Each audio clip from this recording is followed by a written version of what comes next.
Hi, I'm Laura Cox Kaplan. Welcome to She Said podcast. Here on this podcast, we talk about the building blocks and the micro habits that help us create real and lasting influence. What do I mean by that? Well, we're talking about the kind of influence that helps you achieve your goals and whatever it is in life that you want to accomplish. But perhaps most importantly, it's the type of influence that helps you create real impact and that enables you to truly thrive. Hey friend, welcome to episode 282 of She Said podcast. This episode is the third in our collaboration series this year with the Southern Cootery. If you have missed any part of this series, I hope you'll go back because these women are phenomenal and there's so much wisdom and perspective and really thoughtful advice packed into each episode. So the series starts with episode 280 with Sophia Demirtas, who's the founder of Fenmon, and then continues with benefit auctioneer and confidence expert and now entrepreneur, best-selling author, many adjectives to describe her, the fabulous Lydia Finette. And now today, I'll be talking to the amazing Paloma Contreras. She is, of course, a Houston-based interior designer, but much beyond that, she is also a best-selling author of two fantastic design books. Her first, which is called Dream Design Live, and her latest, which came out in 2023, The New Classic Home, Modern Meets Traditional Style. Paloma has an especially interesting career pivot story because she did not start her career in design. In fact, she started out as a high school Spanish teacher.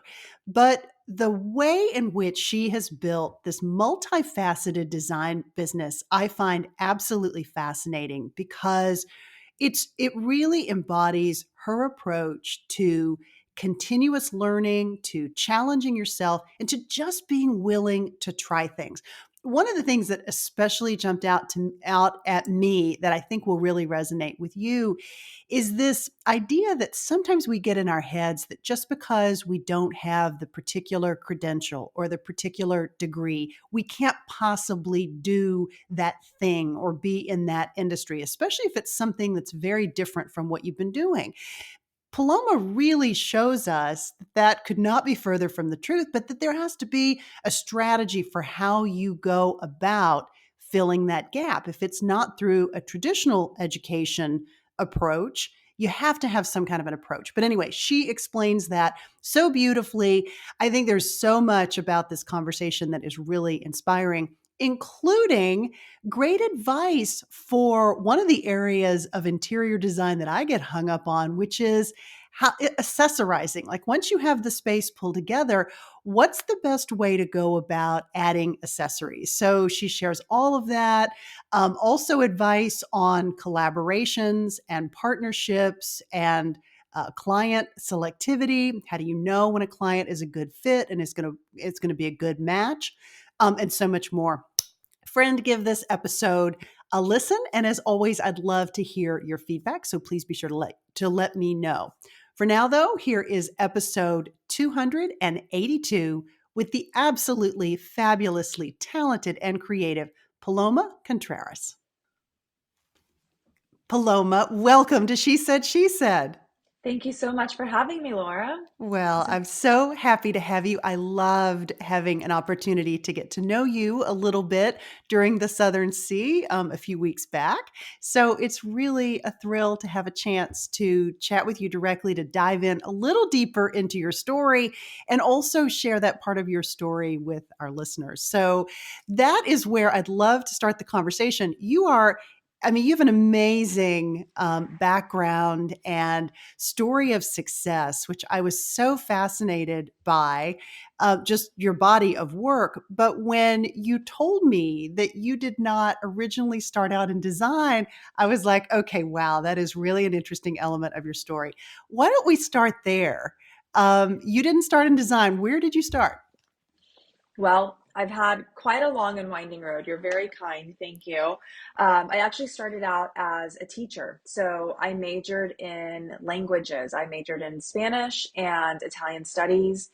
And when I was getting set to graduate, I wasn't really quite sure where my life would take me or what my career would be. And so I kind of just fell into teaching because it felt familiar and safe and like something that I could do and enjoy. I loved languages, they were my first love. So I did that for 4.5 years.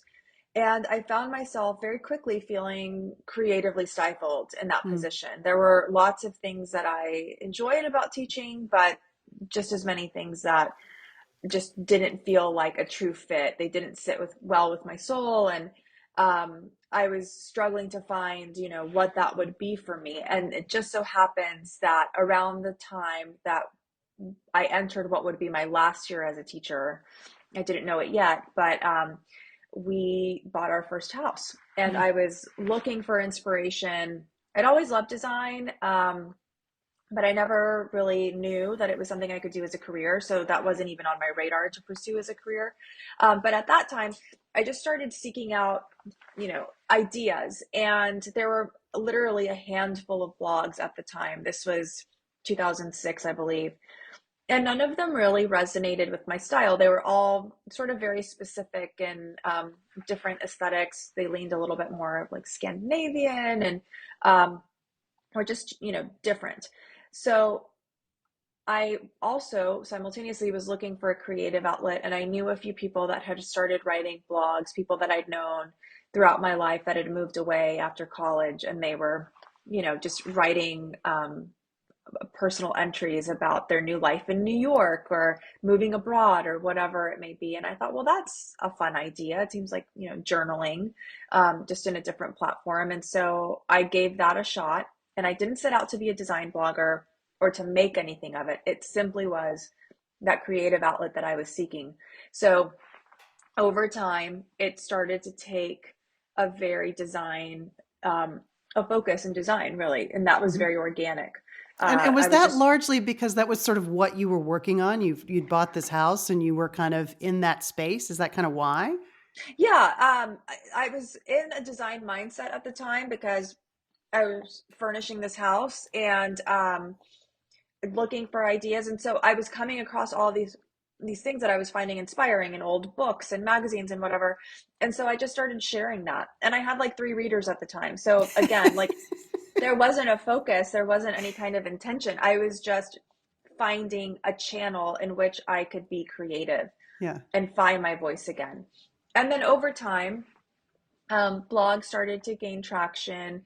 Better Homes and Gardens magazine ran a monthly column in the mid 2000s about like with featuring a blogger of the month.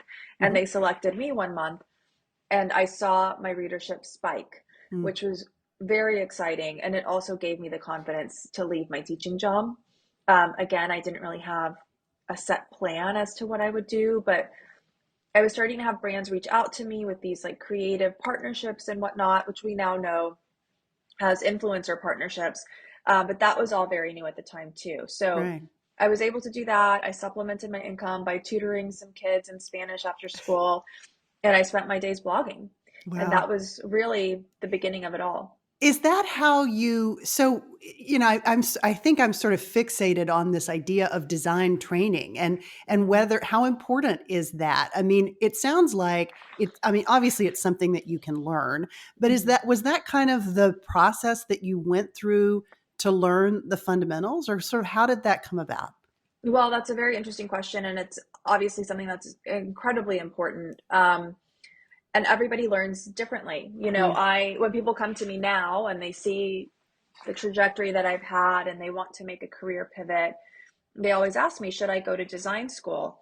And it's never a bad idea. I mean, remember my background is in education, and so I'm right. never going to think that education is a bad idea. It just for me at the time it didn't make sense to go to design school. Uh-huh. Um, and I actually held a variety of positions in the design world or industry prior to starting my own firm. Mhm. And because I'd written this blog for a very long time before starting my firm in 2013, I'd met a lot of amazing, talented people working in the design space, people that I look to as icons, really, people who became mentors to me and who were very important in helping me shape not only an aesthetic, but really in terms of helping me to understand the business side of things, which is what's so important. So you're not going to learn that in design school. Mhm. You will learn a lot of fundamental things, space planning. You're not going to learn about the history of design per se, or various furniture styles and periods, and all of the important players of the last 150 years. You're not going to learn that in a classroom setting. That has to Mhm. be something that you find a hunger for within and seek out on your own. And so, blogs aren't what they were 10, 15 years ago at this point, but at one time, there was such a wealth of information that one could glean, and you could go back and visit these incredible interiors, from the 1920s and 30s and 40s, and really get to know various artistic styles and the important designers of the last 100 years.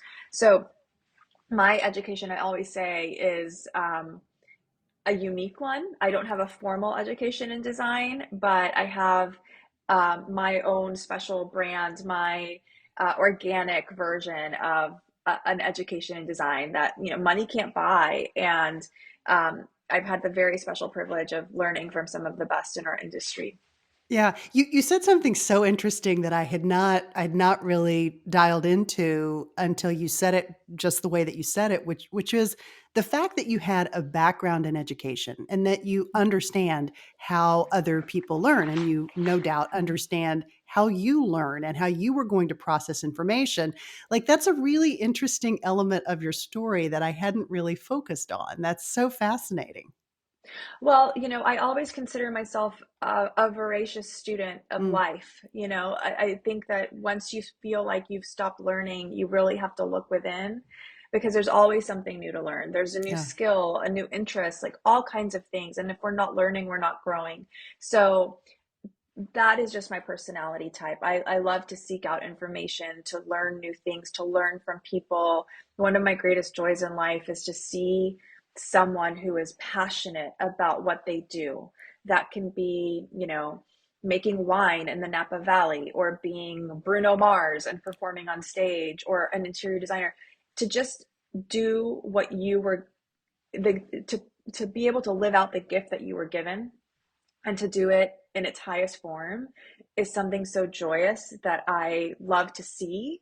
And of course, you want to seek out more about those people and how they've achieved what they've achieved. So, yeah, I mean, it's just important in general, I think, in life, regardless of what you do or where you want to be very in tune with yourself Mm. and your personality type, the type of learner that you are, how you go about studying something new, and an education and or background in education has certainly been helpful to me in terms of educating myself and my eye, as an interior designer, and also in terms of running a business, running a design firm, running a store, having employees that I'm responsible for, dealing with all kinds of personality types in the day to day. Right. Those are invaluable skills that I carry forward and that I even use, in my day to day, really outside of work. With my own 2.5-year-old daughter, I see Right. myself like reverting back to some of those skills that I had in the classroom with her. I love that. I love everything about that. It's such a beautiful story. I'm wondering too, sort of what your infrastructure was like. I mean, I know you're close to your parents who are helpful to you in caring for your daughter as you're running this business. But maybe talk a little bit about how you grew up, and was there a concern on their part when you said, you know what, I've had it with teaching, I'm going to try something really different? Kind of what was the reaction, and was that hard to make that shift? It's interesting. I had a wonderful childhood. My parents were always so loving and supportive, and basically gave me the confidence to believe that I could do anything I set my mind to. I am a first generation American. My parents are immigrants, and they've been here forever. My dad came here from Mexico in the 60s, and my mom followed him in the 70s when they got married. But I'm the first of my family to grow up American. Yeah. And that was always sort of interesting growing up, because you always feel a little bit like an outsider, because you have this whole culture in your family and at home that maybe, is not your experience at school. Um, so for better or for worse, sometimes I look back on it and I think, well, I could have maybe had more guidance, and my parents did the best that they could do, and they provided me with everything that they could. But they weren't the type of parents that would like sit down with me and be super analytical and say, well, you have to major in X, Y, or Z in order to maintain this standard of living or whatever. It was just like, great, that's what you want to do, wonderful. They were just proud of me regardless of what I did. Yeah. I still don't think they fully understand what my day to day entails and what I really do, but yeah, they're amazing, and they are very present in our lives and help a ton with Margot, and could not be better grandparents. But Yeah. yeah, I mean, it was a loving, wonderful childhood. But I think my daughter will have a different experience in that I will probably be more hands-on in terms of like really guiding her and steering her in certain directions, and just being able to have access to certain things. Yeah. Well, given all that you've accomplished, my guess is you were probably a pretty extraordinary child in the first place. And so maybe if you said, "Okay, I'm gonna do X, Y, or Z," your parents were like, "Okay, that sounds okay to us." Well, I was always studious. I was a quiet, shy child. I was always creative, and I was a very good student, and I always wanted to make them proud. So, Mhm. Oh, I love that. I love that. yeah. Okay, so let's fast forward a bit. I know you took a number of interesting roles, including Mhm. a role as the marketing director for Visual Comfort, but you had never done marketing sort of officially. So how did that particular position come about? Well, if there's any commonality in my backstory, it's that I'm not afraid to try new things, and I really just believe in going all in and giving things a shot. And if it doesn't work out, it doesn't work out, and you've learned something. But oftentimes, thankfully, it has. Um, so I actually, after I left teaching, I was tutoring the son of the owner of Visual Comfort. My Ah, husband works for interesting. the company. He's been there for almost 20 years. So he was one of my my students that I would tutor. And so I got to know Andy, the owner, that way. And I remember getting a phone call from him one day. And he said, I've been looking for somebody to run my marketing department, a marketing director. And I've interviewed all of these people, but they can't even market themselves. Like, they don't know what's going on. Would you come in and meet with me? And I said, well, you do know I have no marketing experience. I am a teacher, a former teacher, but I would be happy to meet with you. And I mean, I don't remember the full conversation, but he was very kind, and I think smart. He's obviously a brilliant man and a trailblazer in many ways. And the fact that he could see in me, this girl who was formerly teaching and sitting at his kitchen counter a few nights a week, tutoring his child in like Spanish one, but blogging in the daytime. He knew about what I was doing. Um, that he would see potential in me Yeah, in terms of marketing efforts, and that he saw sort of where that was all headed even before I could really. And he took a chance on me. So he offered me the job, and I became marketing director, the first marketing director they'd had. At that point, they were almost in their 25th year as a company, which is remarkable because they'd grown tremendously at that point. And now it's this incredible juggernaut of a company, in it's the amazing. Yeah, however many years, dozen years since then. But I was there for a few years, and got to work very closely with a lot of their brand partners, their licensors, and we're talking about some of the top design talent in the space. And that was an education in and of itself. Not only being around these creative people, but also getting to see the product side of the business, and how sure. something goes from an idea or a concept to an actual deliverable at a market. And then all of, the press that comes around that, the marketing piece, the public relations piece, getting to know all of the editors in the industry at the time and giving them tours of our showroom and, working with them on stories and things. So it was an incredible opportunity. I made a lot of solid relationships at that position or in that position. And we also got to we launched the Erin collaboration at the time. So that Mm. was brand new. And that was Oh, sort wow. of like my last big initiative before I decided to go out on my own. And Yeah. I loved my job there. It's all come full circle. Like I said, my husband's been there for almost 20 years. And I launched a lighting collection. I designed a lighting collection with them that we introduced a couple of years ago, and we continue to introduce new products. So it's a relationship that has really come full circle, and that Yeah. taught me so much. That's amazing. That's absolutely amazing. So I'd love to pivot a bit and talk a bit more about your design work and sort of as you began to launch your business. You left Visual Comfort, you launched Yes. a design business officially. Was it challenging for you to figure out how to figure out how much your time and effort was worth? And was that hard, and how did you go about that process? It was extremely difficult. I had no idea what I was doing, to be perfectly frank. I had the opportunity when I decided to leave. I'd had the itch to go back out on my own because I'd freelanced for a long time prior to Mhm. having that position. And I enjoyed my job there, but I'm just an entrepreneur at heart, and I was itching to go do my own thing again. And I had an opportunity, in the years leading up to that, people had asked me to help them here and there with paint colors or with a room in their house or whatever, friends and acquaintances. But this was a full project that sort of fell into my lap through a friend of a friend. And I thought, well, this is the perfect opportunity, the perfect time to hang my shingle.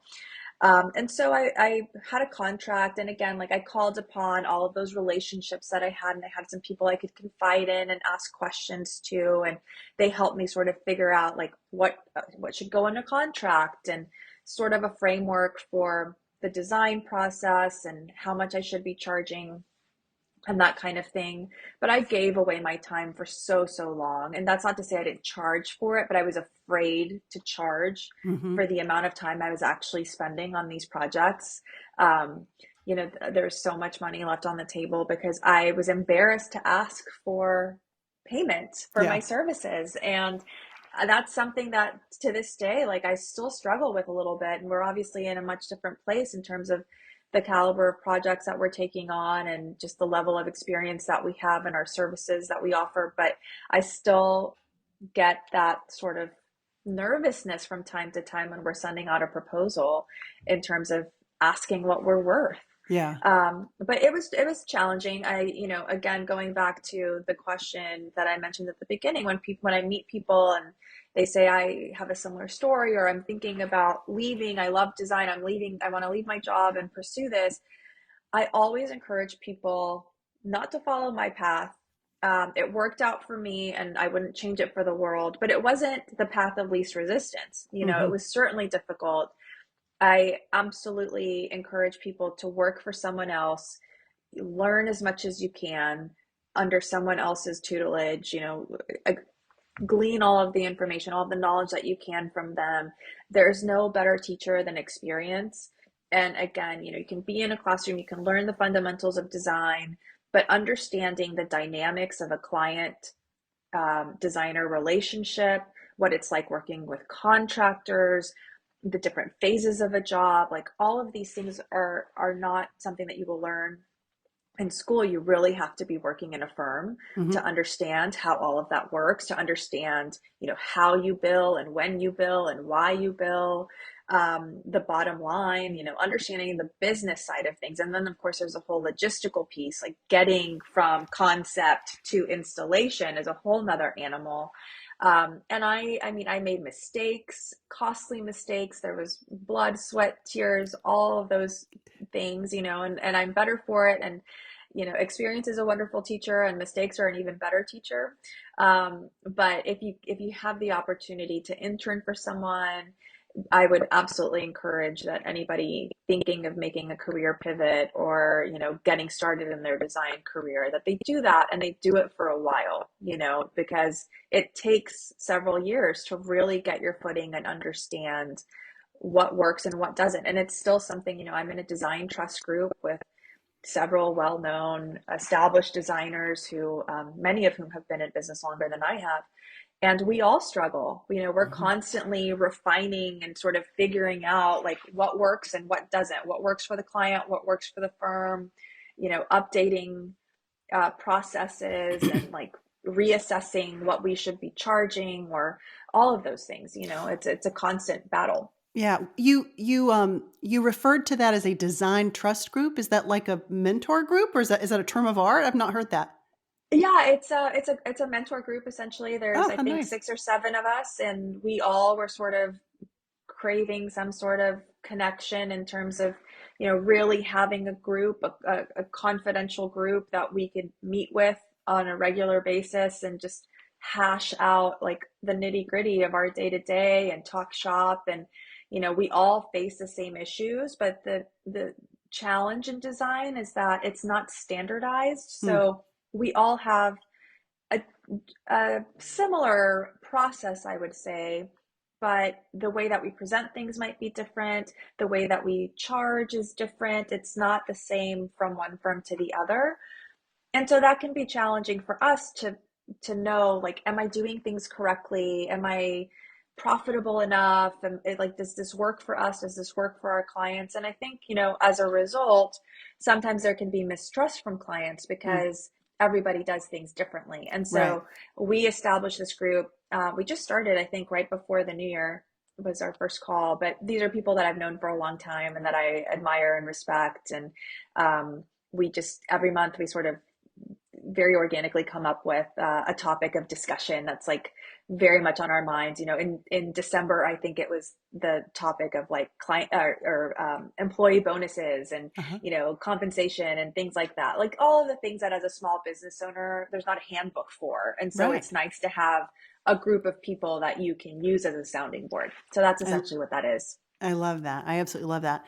Let's talk a little bit about, and I think whether the person listening is a designer or in any line of work, partnerships and collaborations and working with clients and understanding maybe selectivity. Like you're at a level at this point, you don't have to take every project that comes in the door. In fact, you want to be really selective and prioritize what you're working on and what's most meaningful for you and for the client. Let's talk a little bit about how you go through that process of determining who's going to be a good client. Excuse me. And also maybe red flags for people Mhm. that you're like, this is probably not going to work out so well. Well, I would say for anyone listening, whether you are a designer or design enthusiast or someone who's looking to hire a designer, you should always interview more than one person, and you're simultaneously interviewing one another as Mm. designer and client because you both should want to establish that it's going to be a good fit. And so there's several markers that we look for. Of course, we at this point we take on primarily just larger projects because we want to be able to make the biggest impact that we can on a house. And if we're just doing a one room, that's not possible. But it's about really making an impact in terms of the design and the way that the clients live within the home. And then, of course, we're a small team and we've moved really strategically in the last couple of years towards a model of doing fewer, bigger, better projects rather than taking on, 16 different projects at one time. We would rather have 8 really focused, strong projects that we're excited about creatively. That's a big part of it. Is it something that I feel inspired by? Is it a beautiful home? Is it an exciting project? The biggest factor for me is if the people are nice and if they Mm. seem like someone I would vibe with and want to spend time with, because chances are we're going to be together for at least a year, if not longer. If it's new construction, we may be together for 3 years. Hmm. And so, is this someone that I would want to go to dinner with at the end of a very long and stressful day? That's a big question that I ask. And just, are they respectful of my team as well, because we've had in the past people who were very nice to me, but when I'm not around, they're not so nice to my team. And I think that's very telling of a person's character. But again, you just want it fit, like with anything, whether it's an Hmm. employee, a boyfriend, a client, a designer. Fit is the biggest factor. Obviously you want the business model to align. You, as a designer, you would hope that the budget makes sense in order for you to be able to create, your vision. Is there enough clay for me to mold my masterpiece? And um, that's sometimes a difficult conversation, because even when something isn't necessarily in line with our minimum, it's still a lot of money, of course. But we know, I always tell people, it's sort of like when you go to the grocery store and you go to the checkout, you're always spending so much more than you imagined you would. It Right. adds up so quickly. And that's even more true in a house. A house Right. just needs a lot of stuff. And so, the budget adds up very, very quickly. But fit, primarily, more than anything, is a big, big key factor. Is it somebody that you enjoy, that you respect, that you feel inspired by? Yeah, yeah, I absolutely love that. Okay, I want to tap into your expertise a little bit and get your advice. One of the most challenging things, and because I have just done this big project and I had lots of help in Yes. doing it, but we are at the part where, we have sort of the basic fundamentals, but now it's Mhm. time to continue to layer. And I have, more or less blank shelves. You can't really see because I filled in a few things just because I was Ah. talking to you today. But essentially nothing's on the shelves. And so figuring out how to create that additional layer and the texture that comes with accessories and how to select things. Do you have any sort of hard and fast or tried and true rules for how to go about that? I do. And in fact, I really went into that in great detail in my first book, Dream Design Live, which I know you were flipping through this morning. Love your book. Yeah. Thank you. That was really written in a more didactic sort of approach than the second book, which is, more of a classic, Hmm. like, Hmm. design tome. But I would say that, that accessories phase is where a house really starts to come to life, because the foundational pieces are obviously extremely important, but it's through the accessories and the art that you add your personality and you tell your story as the homeowner. So, that's when you want to bring in books that are of interest to you, framed family photographs. I love in shelves, for instance, I love finding small pieces of art that I often collect on my travels and leaning them in bookshelves. I think for shelves, it's super important to have varying heights.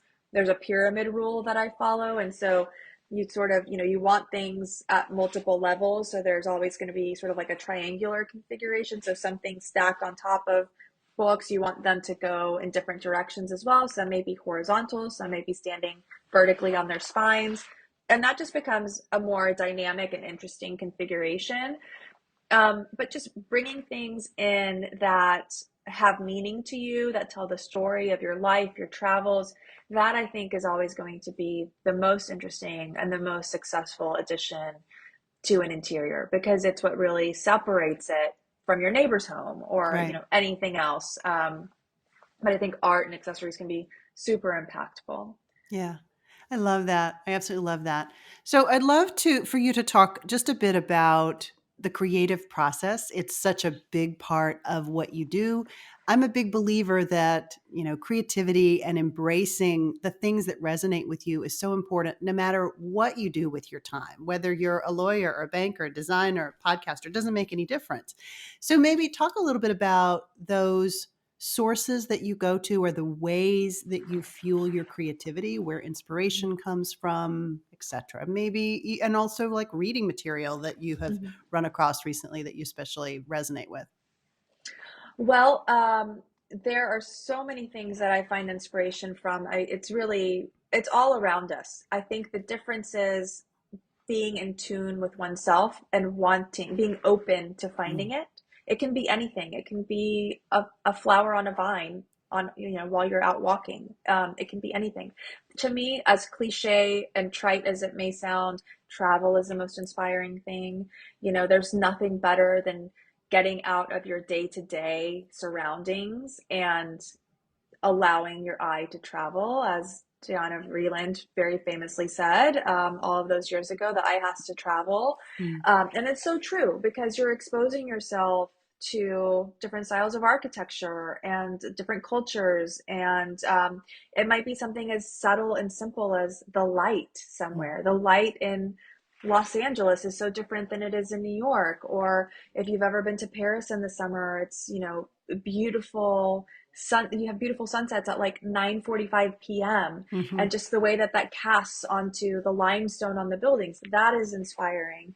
And now that I'm delving into product design, that is very important to me, the travel, because I'm seeing things that are super exciting. I'm coming across antiques and vintage, and it may be like I see a doorknob that inspires a shape for a light fixture, or a floor pattern executed in marble in a palace from the 1700s that would be a fabulous decorative trim for your curtains. Like, it's just anything and everything can be inspiring.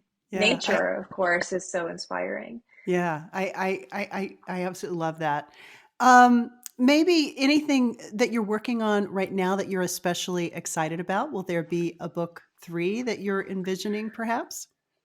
It's not officially in the works, but it's certainly something that I would love to do and can certainly imagine doing. I've obviously given thought to, what projects would end up in a third book if that were to happen in a couple of years. I'm working on a lot of new lighting designs at the moment, and that's sort of been a focus in the last few weeks. So very energized by that. And we're working on several new projects across the country that we are really inspired by and excited about. And your store in Houston is doing well, Paloma Co, and you have a Yes. website as well. I've purchased a few things from your website, which is so exciting and so fun. Thank you. Yes, the store is so fun to do. It's so rewarding creatively to come across new artists and artisans continuously, and to bring them into the shop. So that's another fun creative muscle to flex. Yeah, that's awesome. Well, I'm delighted to talk to you today. And on behalf of She Said, and the Southern Sea, we're really excited to have you participate in this collaboration series. So it's really, really fun to have a chance to connect with you today. Thank you so much. This is such a fun continuation of the wonderful experience we had at the Southern Sea. It was my first time, and it was really, truly unlike anything that I've ever attended or that I've ever experienced. And I have found myself consistently connecting with a lot of the people that I met since we were there a few weeks ago. And I'm so, so pleased and so grateful to be able to continue the conversation and the relationship with you, Laura. Thank you for having me. Hey, friend, thanks for listening. I would love to hear your feedback on which of Paloma's advice resonated most with you. And one of the best ways to share that feedback is by leaving me a nice review.